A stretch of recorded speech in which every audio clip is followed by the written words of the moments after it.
남편이 제주도에 혼자 다녀오겠다고 말했을 때 저는 크게 신경 쓰지 않았습니다. 사실 이 사람은 예전부터 혼자 떠나는 걸 좋아했으니까요. 가끔은 안 풀리는 일 좀 정리하고 싶다며 지리산 쪽에서 며칠 묵고 오기도 했고, 부산이나 속초에 갑자기 내려갔다 오기도 했습니다. 저는 아이 때문에 집에 붙박이처럼 있으면서도 그래, 자기 나름대로 스트레스 푸는 방법이 있겠지 하고 넘겼습니다. 출발하던 날 아침 분위기는 평소와 조금 달랐습니다. 남편이 유난히 일찍 일어나더니 와이셔츠를 고르며 거울 앞에서 시간만큼 오래 서 있는 겁니다. 거기다 머리 손질에 향수까지 도무지 이해가 안 가는 디테일이었죠. 제가 웃으며 농담처럼 물었어요.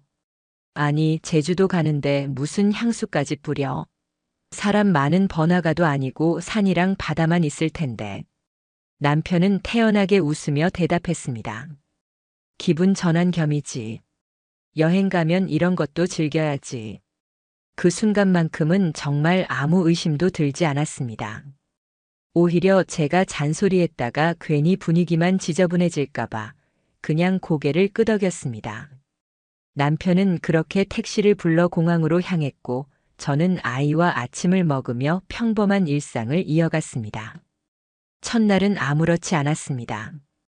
둘째 날쯤 돼서 연락이 거의 없다는 게 살짝 마음에 걸렸지만, 원래 혼자 여행 가면 휴대폰을 잘 안 보는 사람이니까 크게 문제 삼진 않았습니다. 제가 보낸 카톡에도 그저 하루 종일 걸어 다녔더니 힘들다. 짧은 답장 하나뿐이었거든요. 그런데 문제는 사흘째에 터졌습니다. 오후쯤 평소 친하게 지내던 육아 커뮤니티 친구가 갑자기 사진 하나를 보내왔습니다. 야, 혹시 너네 남편 제주도 갔다고 했지? 이거 본 적 있어? 저는 대수롭지 않게 눌러봤다가 그 자리에서 휴대폰을 떨어뜨릴 뻔했습니다. 사진 속에는 낯선 여자가 셀카를 찍고 있었습니다. 그런데 그 배경이 문제였습니다. 남편이 머문다고 했던 땡땡 리조트 루프탑이 그대로 보이고 있었던 겁니다. 사진 속 시간까지 제가 남편에게 안부 문자를 보낸 바로 그 시각대였고요. 심장이 미친 듯이 뛰기 시작했습니다. 순간 온몸에 피가 쭉 빠져나가는 기분, 정말 그대로 쓰러질 것 같았습니다. 저는 곧장 그 여자의 인스타그램 계정을 뒤지기 시작했습니다. 피드를 내리는데 숨이 점점 가빠졌습니다. 남편과 직접 찍은 사진은 없었지만 위치 태그, 시간대, 풍경, 메뉴 사진, 어느 것 하나 남편의 여정에서 벗어나지 않았습니다. 심지어 어느 사진에서 유리창에 희미하게 비친 남성 실루엣, 그 셔츠 색깔이 남편이 출발할 때 입었던 것과 똑같았습니다. 확신이 목덜미를 붙잡고 조여왔습니다. 이건 우연이 아니라 같이 있었다는 거잖아. 순간 호흡이 막히고 식은땀이 등에 흘러내렸습니다. 하지만 무너질 순 없었습니다. 눈물이 터지려는데 오히려 제 안에서는 이상하게도 정신이 또렷해졌습니다. 저는 곧장 화면 캡처를 하기 시작했습니다. 처음엔 손이 덜덜 떨려서 버튼을 제대로 못 눌렀을 정도였지만 하나하나 빠짐없이 저장했습니다. 언제든 사라질 수 있는 자료였으니까요.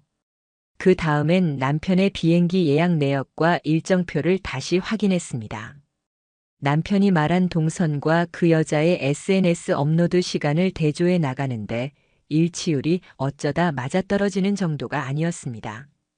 퍼즐 조각을 맞추듯 둘이 있었다는 그림이 완성돼 갔습니다. 그날 밤 저는 거의 잠을 자지 못했습니다. 심장이 계속 두근거려서 몸이 들썩거릴 정도였고, 머릿속에서는 만약 사실이면 앞으로 나는 어떻게 하지? 같은 생각들이 끝없이 떠돌아다녔습니다. 다음 날 남편이 돌아왔습니다. 거짓말을 하기엔 너무 자연스러운 표정이었습니다.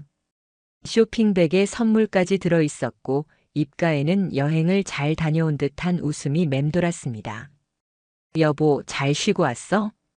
제 목소리는 얼음처럼 차가웠습니다. 남편은 태연하게 대답했습니다. 너무 좋더라, 진짜 제대로 리프레시한 느낌. 다음에는 너랑 같이 가자. 그 순간 제 안에서는 화산이 치솟을 듯 했지만 꾹 참았습니다. 당장 들이대봤자 남편은 발뺌하겠죠. 정황 증거만으로는 무너뜨리기 어렵습니다. 차라리 평소처럼 행동해야 더 큰 걸 준비할 수 있습니다. 저는 바로 다음 날 친구가 소개해준 디지털 포렌식 업체를 찾아갔습니다. 상간녀 계정은 이미 비공개로 바뀌어 있었지만 다행히 초기 화면 전부를 캡처해둔 덕분에 분석이 가능했습니다. 그리고 남편의 휴대폰 백업 자료와 태블릿 동기화 내역도 확보했습니다. 모든 퍼즐이 조금씩 맞춰지는 순간 저는 확신했습니다. 이건 단순한 착각이 아니야. 이 사람은 나를 속였다. 그리고 다른 여자와 함께였다. 그 사실 하나만으로도 제 세상은 산산조각난 것 같았지만 저는 결심했습니다. 이제부터 진짜 지옥의 문은 내가 열 것이다. 남편의 휴대폰에서 발견한 메시지 한 줄. 그건 제 심장을 그대로 찢어버린 칼날이었습니다.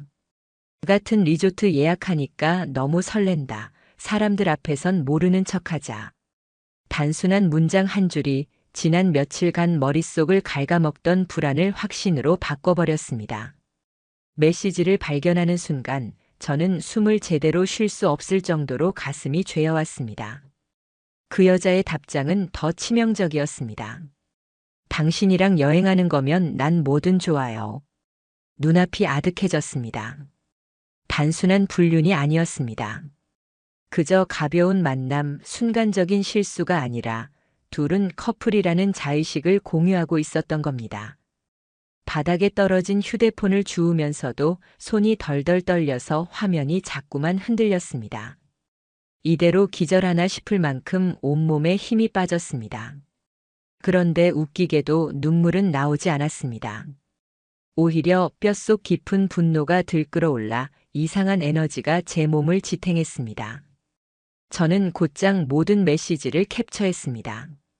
대화의 흐름, 시간, 장소, 심지어 남편이 제 이름을 언급하는 대목까지 하나도 빠짐없이. 그 중에서 특히 제 심장을 도려낸 건 이런 내용이었습니다. 와이프가 눈치 못 채게 조심하자. 집에 가면 또 쇼해야 하니까. 그 한 단어에 제 존재가 완전히 부정당하는 느낌이었습니다. 저는 집에서 밥을 짓고 아이를 보살피고 남편 뒷바라지까지 하며 하루하루를 버텼는데 그 모든 게 남편 눈엔 쇼였던 겁니다. 그는 가면극을 하고 있었고 저는 그 무대 위의 관객도 연기도 아니었습니다. 그냥 철저히 속고 있던 바보였던 거죠. 그날 밤 저는 잠을 조금도 잘 수 없었습니다. 부엌칼을 다듬다 손가락을 베었을 때조차 아프다는 감각조차 없었습니다. 피가 뚝뚝 떨어지는데도 머릿속엔 오직 한 생각뿐이었습니다. 왜 나한텐 그런 말 한마디 못하면서 그 여자한테만 저렇게 달콤하게 말할 수 있지? 뒤틀린 웃음이 나왔습니다. 그리고 결심했습니다. 정면 돌파. 이 사람들을 무너뜨릴 방법은 오직 확실한 증거라는 걸요. 그 무렵 저는 상간녀의 정체를 추적하기 시작했습니다.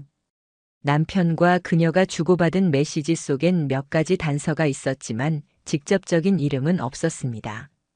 대신 내일 카페 예약됐어? 내가 말한 가게 분위기 진짜 좋다 같은 메시지들이 반복됐습니다. 저는 제주도의 SNS 지역 태그를 전부 뒤지기 시작했습니다. 카페 사진들을 하나하나 넘기며 남편이 찍어온 풍경과 최대한 겹치는 장소를 찾았습니다. 며칠에 걸친 집요한 추적 끝에 마침내 단서를 잡았습니다. 남편이 여행 중에 찍어온 커피 사진과 정확히 일치하는 컵 디자인, 그리고 SNS에 종종 등장하는 여자 얼굴. 그녀였습니다. 상간녀는 제주도에서 카페를 운영하는 사장이었습니다. 저는 입술을 깨물며 화면을 확대했습니다. 똑같은 메뉴, 똑같은 컵, 똑같은 테이블 무늬까지. 남편이 말하길 분위기 좋은 로컬 카페 찾았다던 그곳. 그게 알고 보니 바로 그녀의 카페였던 겁니다. 이제 퍼즐은 완벽해졌습니다. 남편은 혼자 힐링 여행이라는 거짓말 뒤에 숨어서 사실은 상간녀를 만나러 제주도에 간 거였습니다. 하지만 저는 섣불리 움직이지 않았습니다. 그 사람들을 무너뜨리려면 시간이 필요했습니다. 확실한 증거 그리고 돌이킬 수 없는 타격. 저는 다시 변호사를 찾았습니다. 이번엔 훨씬 더 준비된 마음으로. 그에게 지금까지 확보한 캡처본과 카드 사용 내역, 여행 일정표 등을 보여주었습니다. 변호사는 서류를 꼼꼼히 넘겨보다 고개를 끄덕였습니다. 이 정도면 충분히 소송 가능합니다. 위자료 청구 들어가면 최소 2천만 원 이상, 경우에 따라선 더 높게도 가능합니다. 돈이 중요한 게 아니었습니다. 저는 고개를 저었습니다. 돈보다도 제가 원하는 건 그 둘이 세상 밖으로 드러나는 거예요. 그 뻔뻔한 얼굴 그냥 가만두고 싶지 않아요. 변호사의 눈빛이 잠시 흔들리더니 곧 단호하게 바뀌었습니다. 그렇다면 더더욱 증거를 철저히 확보해야 합니다. 특히 상간녀의 신상, 이름, 주소, 카페 사업 등록, 이런 것들이 필요해요. 저는 고개를 끄덕였습니다. 이미 모든 걸 준비할 마음이었습니다. 며칠 뒤 저는 직접 제주도로 향했습니다. 제 눈으로 확인하지 않으면 안 될 것 같았습니다. 그녀의 카페 앞에 앉아 몇 시간을 기다렸습니다. 그리고 마침내 사진 속 얼굴과 똑같은 여자가 나타났습니다. 웃으면서 손님을 맞이하는 모습은 메시지 속 달달한 목소리와 정확히 겹쳐지는 듯 했습니다. 그런데 그 순간 제 심장에 또 하나의 번개가 내리쳤습니다. 그 여자가 밀고 나온 유모차, 그리고 그 안에 앉아있던 아이. 한눈에 보아도 제 남편과 너무 닮아 있었습니다. 머리 모양, 코, 눈매, 입술 라인까지 숨이 턱 막혔습니다. 설마 저런 일이 진짜 있을 수 있나? 머릿속이 아득해지고 온몸이 차갑게 식었습니다. 물론 확정된 건 아니었습니다. 단지 아이가 닮아 보였을 뿐이니까요. 하지만 그 광경은 제게 또 다른 악몽 같은 상상을 심어줬습니다. 혹시 남편이 이 여자와 아이까지 함께하는 또 다른 가족을 만들어 놓은 건 아닐까? 그때부터 제 가슴은 불안과 분노, 배신이 뒤섞여 폭발 직전처럼 요동쳤습니다. 서울로 돌아온 순간 저는 더 이상 참을 수 없었습니다. 남편이 귀가하자마자 휴대폰을 그의 앞에 내던지듯 내밀었습니다. 메시지, 사진, 상간녀 카페의 증거 화면까지 전부 보여줬습니다. 남편은 처음엔 태연한 척했습니다.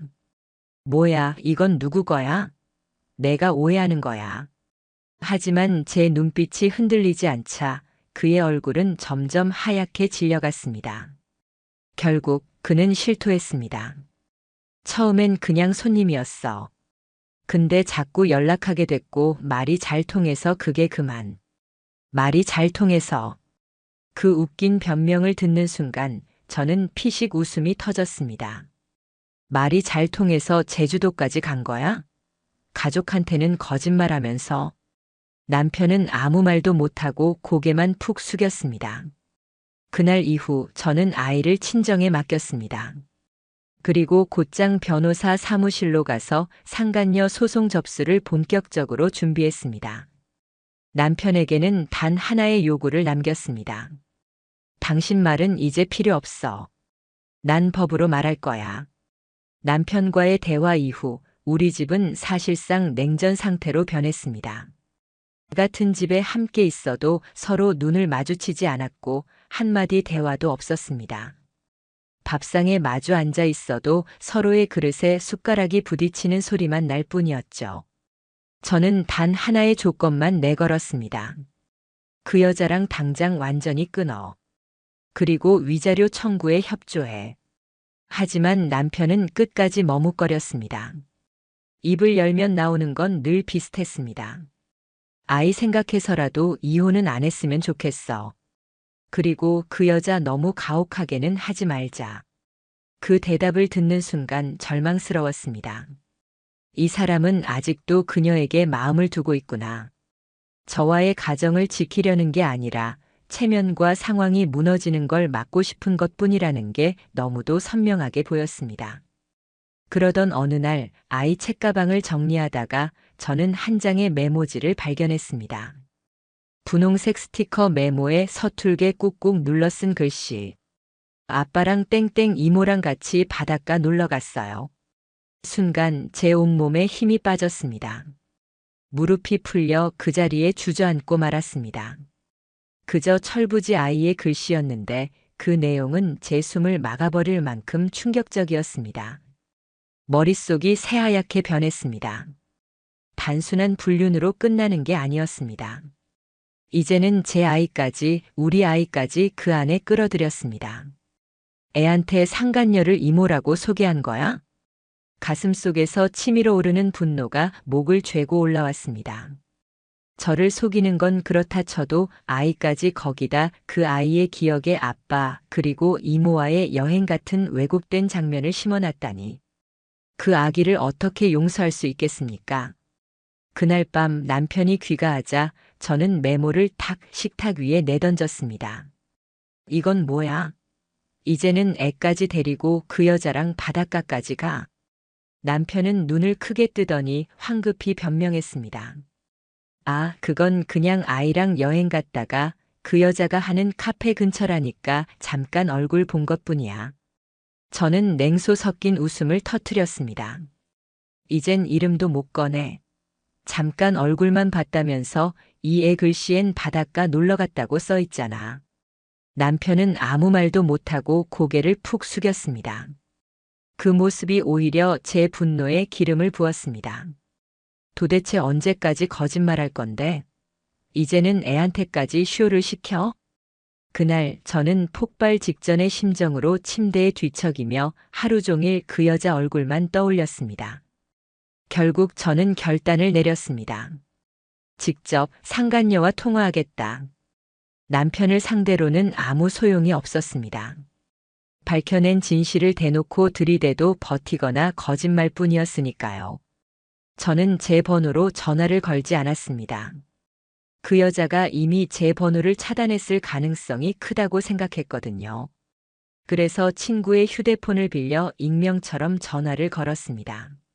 신호음이 몇 번 울린 뒤 드디어 수화기 너머로 낯선 여자 목소리가 들려왔습니다. 경계 대신 이상하게도 느긋하고 여유로운 목소리. 여보세요? 순간 숨이 멎는 듯 했습니다. 하지만 이내 이를 악물고 말을 꺼냈습니다. 당신 땡땡씨 맞죠? 제 남편이랑 같이 있었던. 잠시 정적이 흘렀고 이내 그녀가 키득거리는 웃음을 터뜨렸습니다. 아, 드디어 전화를 했네. 언제쯤 연락 올까 기다리고 있었거든. 그 여유로운 태도에 저는 순간적으로 귀가 멍멍해졌습니다. 뭐? 내가 아내구나? 목소리 톤이 딱 그런데. 그녀는 오히려 비웃음을 섞어 말했습니다. 화내고 싶을 거 다 알아. 근데 그쪽 남편 나 없이는 못 살아. 그건 내가 더 잘 알걸? 숨이 턱 막혀 입술이 달달 떨렸습니다. 보통이라면 자기를 부정하거나 변명이라도 하지 않나요? 그런데 이 여자는 빤히 사실을 아는 척 하면서도 전혀 부끄러워하지 않았습니다. 아니, 오히려 제 감정을 가지고 노는 것처럼 조롱하는 기운마저 느껴졌습니다. 뭐라고? 나 없이는 못 산다고? 제 목소리는 분노로 갈라졌습니다. 그녀는 태연하게 받아쳤습니다. 애써 모른 척 하지 말고 그냥 인정해. 본인도 알잖아. 그 사람 집에선 숨막히게 지내는 거. 그 순간 저는 더 이상 감정적으로 대응하지 않기로 다짐했습니다. 이 여자는 절대 설득이나 양심으로 멈출 인물이 아니었습니다. 그저 끝까지 자기 멋대로 해석하고 제 분노를 즐기는 사람. 저는 차갑게 목소리를 가라앉혔습니다. 좋아. 내 말대로라면 이제 법으로 판가름하면 되겠네. 기다리고 있어. 서류 곧 갈 거야. 그녀는 잠시 멈칫했지만 곧 비웃듯 답했습니다. 법으로? 웃기네. 남편 관리 못한 건 너잖아. 저는 더는 말 섞을 가치조차 없다고 느껴 그대로 전화를 끊었습니다. 수화기를 내려놓고 나서야 가슴이 미친 듯이 뛰고 손이 떨리기 시작했습니다. 그날 밤 저는 모든 자료를 정리했습니다.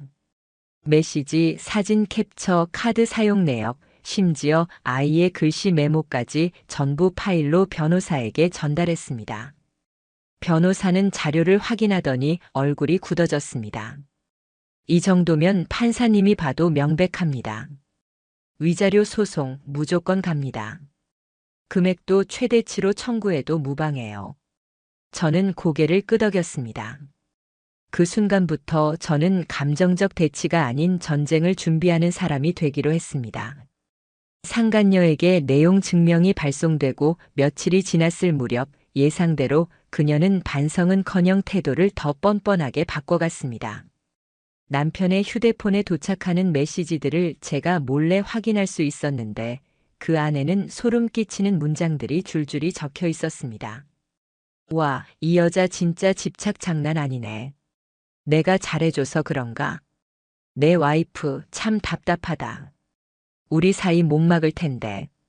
이걸 본 순간 저는 단순히 불륜 문제가 아니라고 느꼈습니다. 이건 사람의 자존심과 존엄을 짓밟는 행위였습니다. 저를 일부러 비웃고 무너뜨리려고 하는 듯한 저 태도. 그런데도 반전은 여기서 끝나지 않았습니다. 소송 준비는 차근차근 진행되고 있었습니다.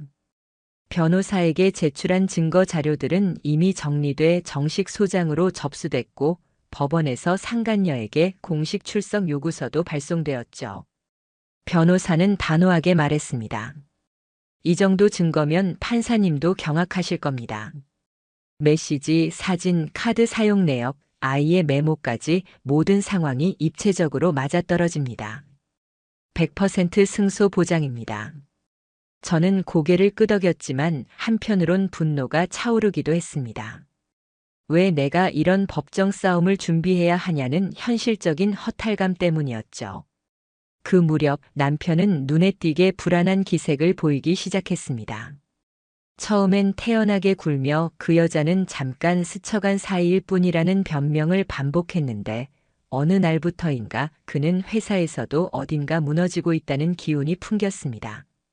알고 보니 상간녀가 인스타그램에 올린 글이 화근이었습니다. 사진 제주도 바닷가 셀카. 캡션 너랑 함께라서 행복했던 여행.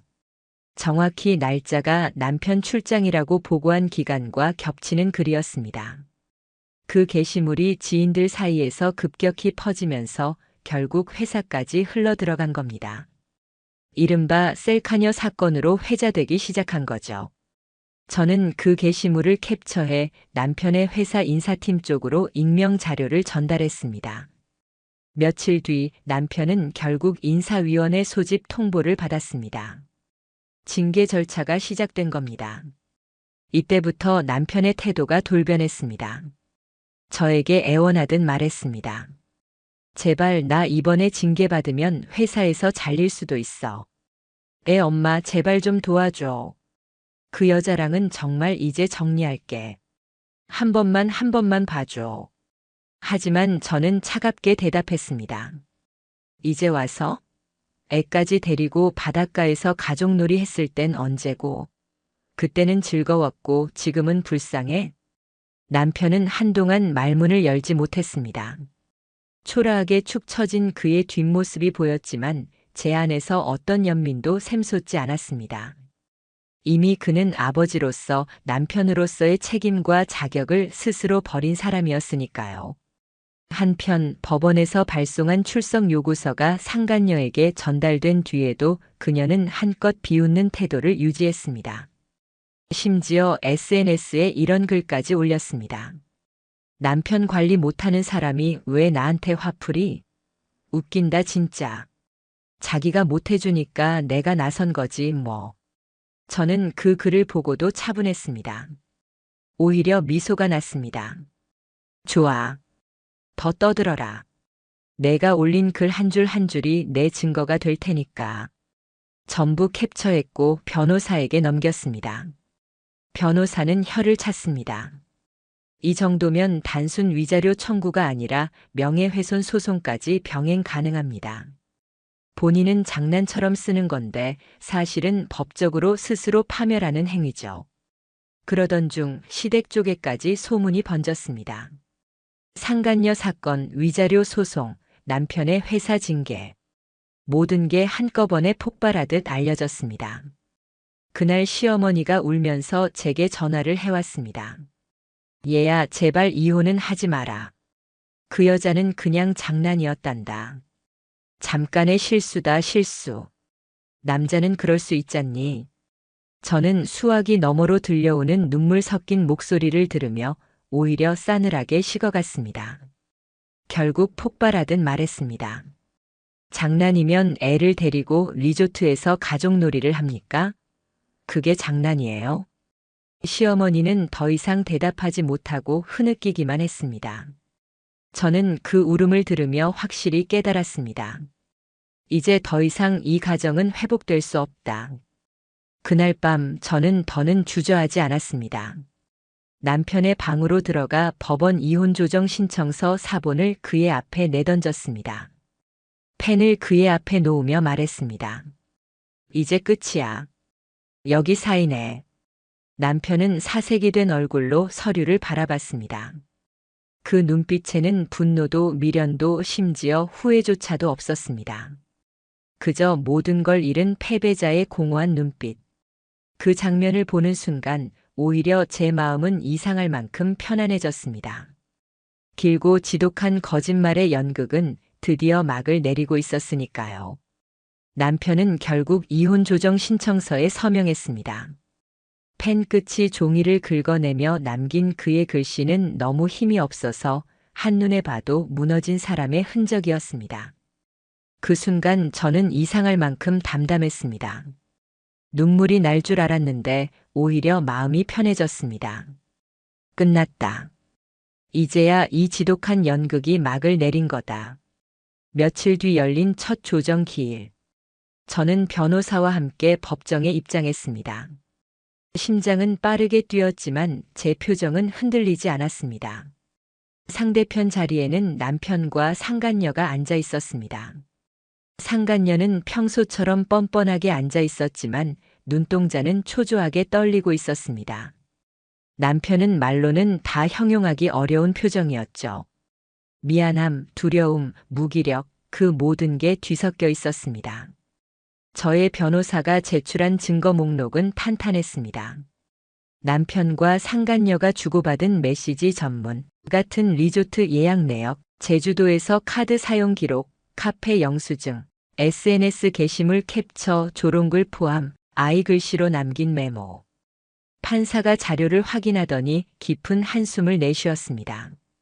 피고인들의 행위는 단순한 도덕적 일탈을 넘어서 원고와 자녀에게까지 심각한 정신적 고통을 안겼습니다. 그 짧은 한 문장이 제 가슴에 꽂혔습니다. 드디어 누군가 공식적으로 인정해 준 겁니다. 제가 괜히 의심한 게 아니었고 과민 반응한 게 아니었고 제 안에서만 울려 퍼지던 절규가 현실 속에서 증명된 순간이었습니다. 판결은 명확했습니다. 상간녀 위자료 3천만 원 전액 배상, SNS 조롱글로 인한 명예훼손 손해배상 추가 배상. 남편 아내에게 별도의 정신적 손해 위자료 1천만 원 지급. 양육권 및 친권 저에게 단독으로 귀속. 순간 상간녀의 얼굴이 완전히 새하얗게 질렸습니다. 그동안 비웃던 태도는 온데간데 없고 두 손을 덜덜 떨며 입술을 깨물고 있었습니다. 뒤늦게 그녀는 울먹이며 작은 목소리로 변호사에게 속삭였습니다. 합의할 수는 없을까요? 감정이 앞섰던 거라서. 변호사를 거쳐 저에게까지 전해진 그 말에 저는 피식 웃음이 났습니다. 감정이 앞섰다? 감정이 앞섰으면 다른 사람 가정을 짓밟아도 된다고 생각했어요? 저는 차갑게 고개를 저었습니다. 이제 모든 건 법이 판단했어요. 더 나눌 말 필요 없어요. 그녀는 결국 무너져 의자에 주저앉았습니다. 판결 후 전해들은 소식은 통쾌했습니다. 상간녀는 다니던 회사에서 직위 해제 처분을 받았고 업계 전체에도 소문이 돌았습니다. 아, 그 제주도 셀카녀. 라는 식으로 사람들은 그녀 이름이 아니라 사건으로 기억해버렸습니다. 그녀가 기대던 유일한 줄이었던 남편조차 곁에 남아주지 않았습니다. 남편은 저와 이혼 절차를 밟으며 동시에 그녀와도 완전히 등을 돌렸습니다. 내 인생 망쳤다라는 말을 내뱉으며 모든 걸 잃은 채 초라하게 퇴장해버렸습니다. 저는 반대로 많은 걸 지켜냈습니다. 저와 아이가 살 집, 양육권, 그리고 제가 당한 정신적 피해에 대한 배상까지. 무엇보다도 저 스스로의 존엄을 지켜냈습니다. 시간이 조금 흐른 뒤 저는 아이와 함께 제주도로 여행을 갔습니다. 예전 남편이 상간녀를 만나러 갔던 바로 그 리조트 근처였습니다. 같은 풍경이었지만 제 마음은 전혀 달랐습니다. 저는 휴대폰을 들어 아이와 함께 셀카를 찍었습니다. 배경에는 푸른 바다와 푸른 하늘, 그리고 다시는 돌아오지 않을 지난 시간들이 흐르고 있었습니다. 그 사진을 남기며 저는 조용히 미소 지었습니다. 이 바닷가, 이제는 너랑 나만의 장소야. 사람들이 묻곤 합니다. 그 긴 싸움을 어떻게 버텼어요? 어떻게 이겨냈어요? 저는 대답합니다. 제가 이겨낸 게 아니에요. 그 사람들은 스스로 무너졌을 뿐이에요. 그리고 나는 단지 내 자리와 내 존엄을 끝까지 지키려고 버텼을 뿐이죠. 이야기는 여기서 끝났지만 제 삶은 새롭게 시작되고 있습니다. 앞으로 아이와 함께 걸어갈 길, 그 길 위에는 더 이상 거짓의 그림자가 따라오지 못할 겁니다.